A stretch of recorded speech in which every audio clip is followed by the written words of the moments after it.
So letting love be our guide. So we're here in February, and it's the month of love.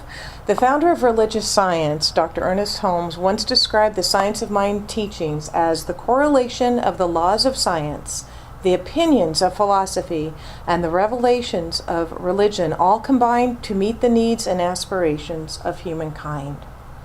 And I just love that description for a couple of reasons. First, I love the idea of weaving together science and philosophy and religion, because all three of those are so important. And second, I particularly love how practical it is. This isn't something that is just out there. This is something I can use in my life each and every day.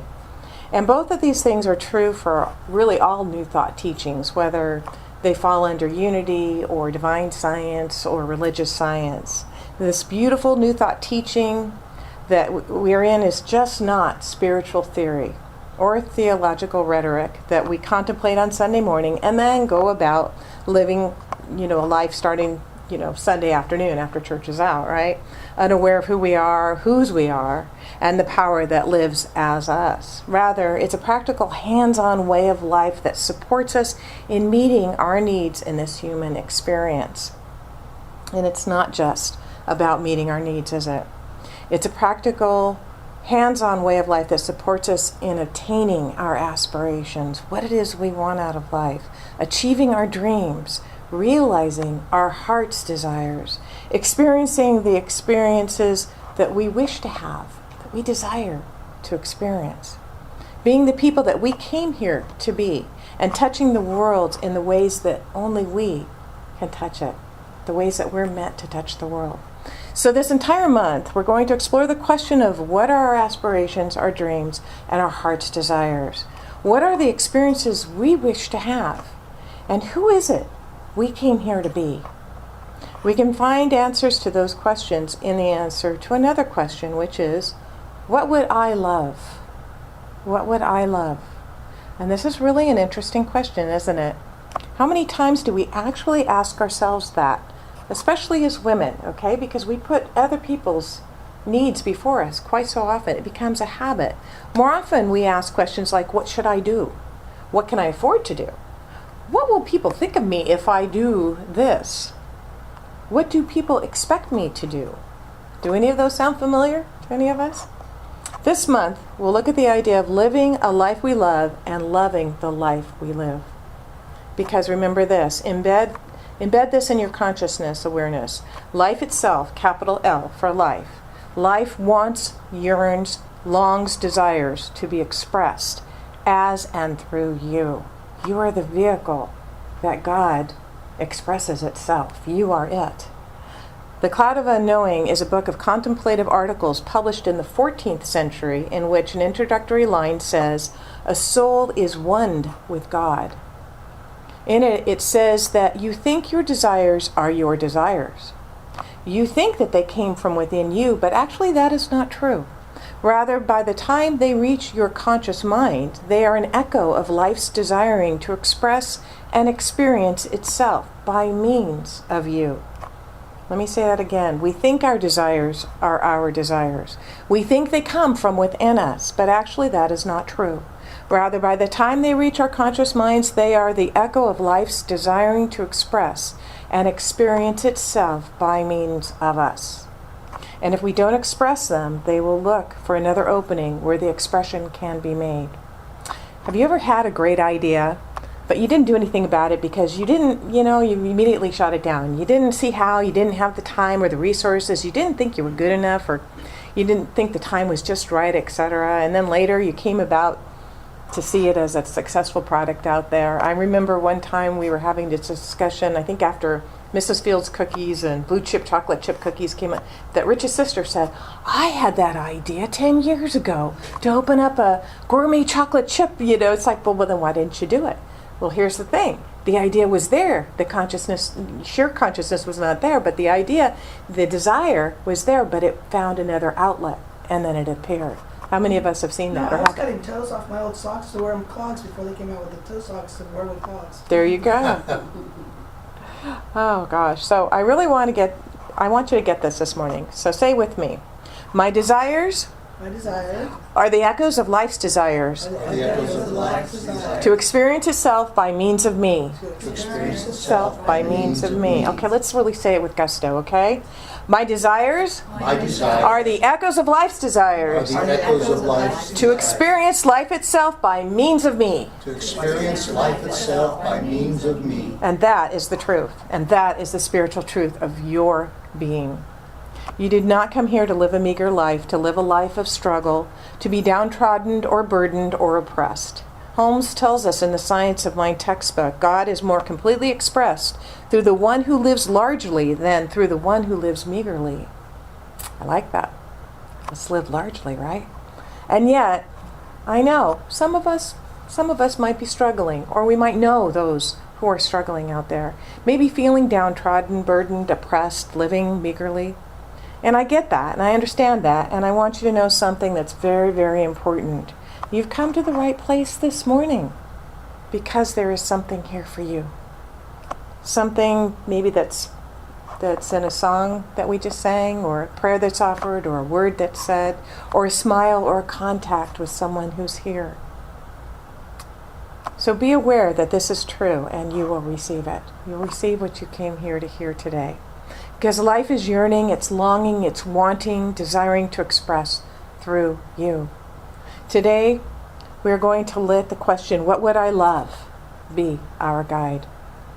And usually when we think of letting love be our guide, we think of terms of ways that we relate to people, or in terms of the place from which we made our decisions and our choices, right? When we say let love be our guide. We want to come from a place of love when we relate to others, right? We want to come from a place of love when we make decisions. You know, am I coming from fear or am I coming from love? That's a question I ask myself often, because I think a lot of times fear motivates us to move faster, quicker, maybe more impulsive than love may. When we come from a place of love, when we make decisions, it's important to realize that we are actually being inspired by Spirit at that point, that Spirit is living through us. And that is good. It's very good. But this morning, I want to talk about it in an additional context. I mean in a context of what you would love, and have that be your guide in what you focus on, and letting what you love guide how you spend your time, your talent, and your resources. What if we did that? What if we really brought it back to what I love, what we love, what you love? If you think about it, every single invention, every discovery, every human creation came about from someone letting what they love guide them. If it were not for the love of the Wright brothers, would we be flying in airplanes today? If it were not for the love of scientists, inventors, discoverers, would we have electricity? Would we have heating? Would we have light? Would we have cars or phones or appliances or computers? These people loved what they did. They loved what they did. And they still do, because they're still doing it. Without someone letting love be their guide, there would be no teachers or schools or education. There would be no books, no art, no music. Each and every one of these things was created because someone answered the questions, what would I love? What would I love? I have a friend whose daughter is a music major, and she's playing at Fresno, and she's been chosen to be in the presidential quintet, playing the clarinet. They're sending her to, she's a freshman. They gave her a scholarship. And she loves music so much that not only is she doing this while she's going to college, but she joined the Fresno orchestra as well, because she just loves playing music so much. Wow, that is so impressive, to just let that love be her guide. In The Power, written by Rhonda Burns, it says, people who have great lives think and talk about what they love more than what they don't love. And people who are struggling think and talk about what they don't love more than what they do love. Interesting, isn't that? Or in The Science of Mind, Ernest Holmes wrote, whatever we think, act, believe in, feel, visualize, vision, image, read, and talk about, in fact, all processes which affect or impress us at all, are going into the subjective state of our thought, which is our individualized use of the universal mind. Whatever goes into the subjective state of our thought tends to return again as some condition. So we, and we alone, control our destiny. So you may say, this is all well and good, but I'm just struggling to make ends meet. I'm just struggling. I've got no time or energy or resources to focus on what it is I love. And what I want to say about that, with a great deal of love in my heart, is that you're telling yourself a lie and then you are believing it. I'm not saying quit your day job so you can become an artist, if that is what you would love to do. But if you spent some time each day seeing yourself as an artist, and then spend another few minutes doing something an artist would too. I love that. It's like, wow, if I were a successful fill in the blank, what would I be doing right now? What one thing would I do? And you often say, what one small thing can I do that makes me closer to that goal of doing what it is I desire? And that's what I'm talking about. Then what if you neutralized your emotional engagement? This is another Suzanne idea here. If you can't say something good, don't say anything at all. Well, it's kind of, you don't say something bad. You just neutralize it. You just keep it. It's like, you know what? I'm not even going to look. I'm not going to give that any energy whatsoever. So if you neutralized your emotional engagement with the struggle pattern or whatever else is going on in your life, yes, deal with what needs to be dealt with, but do it with as little emotional involvement possible. And then get your focus back on what it is you would love. I cannot tell you how many stories I hear from different acquaintances out there that they're going to make a phone call. They're going to go to perhaps take their car in, and they just know that if they take it to the dealership, they're just going to get a bad rap. They're going to get a bad deal. They're going to take advantage. They're just so sure. And I'm thinking, wow, look at all that emotional energy that is, because they just know they're just not going to get the best deal that they could possibly get. And I watch this and I think, okay, that's not what I'm going to choose. And sometimes I try to bring them back if they're in the place to hear it. If they're not, it's like I bless them and let them go on with their process, because they're where they are, but I don't have to be there. And I'll tell you, I go to the same dealership that a friend of mine went to, and I get the best treatment every time. I get the best deals. I got my transmission on my other car replaced and almost had to pay nothing for it. And they didn't have to do that. And my husband called up, we broke a $400 blender, and he called up and we said, just try, before we spend whatever it is to replace the blender part of it. And she calls, well, we don't normally do this, but since you filled out the warranty and it's less than a year old, we'll send you a brand new one. Okay, this is great. So it does, investing positive energy really does pay off. So when we keep the emotional involvement, in a positive, the emotional negative perhaps to the less, and the positive to the plus, and focus on what it is we love, we develop what's called an opportunity awareness. An opportunity awareness. We become aware of all the new opportunities that maybe we had closed that door to. When our mindset becomes open, then our awareness of opportunities become just more and more available to us, many of which may have been available all along, but we just weren't allowing ourselves to see it. And it's such an interesting phenomenon. As Dr. Michael Beckwith says, a way is made. Sometimes we think there is no way, but when we step back and release that, a way will be made. And just in case you think you have to do it all by yourself, you do not, because we're all in this together, aren't we? In fact, we're given a great promise in Psalm 37, 4, and 5, and this is the Lamsa version. Trust in the Lord, and he shall give you the desires of your heart. Commit your way to the Lord. Trust also in him, and he shall bring it to pass. That's a pretty direct promise, isn't it? It's pretty darn direct. The desires of our heart shall come to pass if we what? What do we have to do if we play our part? And our part is so important that it is mentioned twice. Trust in the Lord, and he shall give you the desires of your heart. Commit your way to the Lord. Trust also in him, and he shall bring it to pass. What is it we have to do? We have to trust. We have to trust. We have to trust in the process. I want to share a true story of a congregant of one of my ministerial colleagues, and it's about a woman whose name is Laura. And Laura was really having a really, really, really bad day. She was upset. She was unhappy, or maybe she was hangry, as my daughter says. That's being angry and hungry at the same time. Anyway, she was angry. She was crying. She was just not on a very good path at that point, and anyone who crossed her path was going to feel the brunt of that. And she was definitely not trusting in God. She was not trusting in her good. She was not loving her life. She went to the bank to deposit her paycheck through the drive-up teller with one of those tube things, you know, they sit down. I used to love those as kids. I like it even better when they send little dog biscuits back for your dog. Have one at the bank on Orangeburg. I know. My friend went there. I was like, it's kind of fun. Anyway, so the teller was very kind and kept trying to support Laura. How can I help you? Is there something I can do for you? She kept asking, but Laura replied rather coldly, no, just cash my check. The teller said to her, I'm sending you something back when I send you your deposit slip. And it came in with an envelope. It came in an envelope. Laura threw it on the seat by her, and she didn't even open it. Well, not then anyway. And I'm going to pause in the middle of this story to tell you another story that Laura had heard, and actually many of you have already heard because I've shared this story too.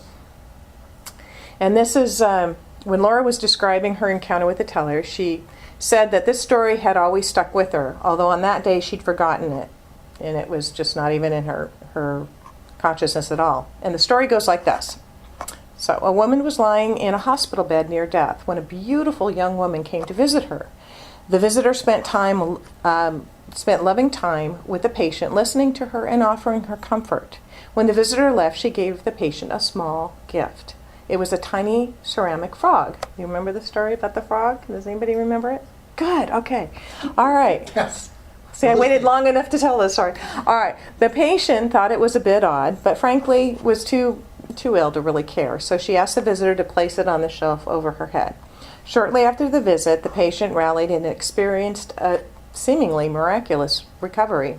As the nurse entered the room, and after checking on the patient somewhat in disbelief at her turnaround, she noticed the ceramic frog sitting on the shelf.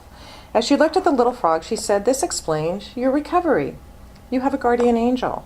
The patient was confused, so the nurse continued, "I've seen a number of these little frogs in patients' rooms, and every single one of them miraculously recovered. It was delivered by a beautiful young woman, wasn't it? Every such patient has described her, yet no one except those patients has ever seen her. If you turn the frog upside down, you just might understand." The patient did that and found written on the bottom of the little ceramic frog the letters F-R-O-G, and followed by the words, "Fully rely on God." Okay, so now back to Laura. When she got in her car the day after her encounter with the bank teller, she saw the envelope that the teller had given her and remembered that the teller said that she was going to send her back something. When she opened the envelope, what do you suppose she found in the envelope? She found a little green frog at the end of a king chain. It was a tangible, real reminder that she truly, completely, and fully can rely on God. And we can truly, completely, and fully rely on God as well to bring forth the desires of our hearts. Because remember by the time they get to us, they're just an echo. They're just an echo of life's desires to express itself. And it has to do it by means of us. We are the hands. We are the heart. We are the eyes. We are the ears of spirit. In The Science of Mind, Holmes writes, "Begin to blot out one by one all false beliefs, all ideas that you are limited, poor, or miserable. Refuse to think of failure or to doubt your own power. See only what you wish to experience," that's another way of saying what you would love, "and look at nothing else. Cannot the great principle of life create for us all that we need? The universe is inexhaustible. It is limitless, knows no bounds, and has no confines. We are not depending on a reed shaken by the wind, but on the principle of life itself, for all that we have or ever shall need. It is not some power or a great power, it is all power. All we have to do is believe, never wavering, no matter what happens. As we do this, we shall find that things are steadily coming our way, and that they are coming without that awful effort which destroys the peace of mind and the majority of the race. We know that there can be no failure in God's mind, and this mind is the power on which we are depending." So I ask you this morning, what would you love? What would you love? Pick one thing right now. Just pick one thing. One thing. Could be a healed relationship or a relationship at all, success in your business, releasing a business, a deeper connection with God of your being, a return to physical vibrancy, perfect, whole, complete health, restoring a broken heart, to plant flowers, to create art, whatever it is you aspire to, that you dream of, that you would love, get an image of it right now as you close your eyes. Visualize it and see yourself in it. See yourself letting it guide your way as you move into this new year. Think of one small way you can do or move toward what you love each day. One small thing that you can do. Listen to life's desire to express as you, through you. Commit to yourself right now to doing that one small thing each day. Know that you are divinely guided in all ways. Know that you are supported and loved. And know that you are being loved completely right now and right here. And so it is. So it is.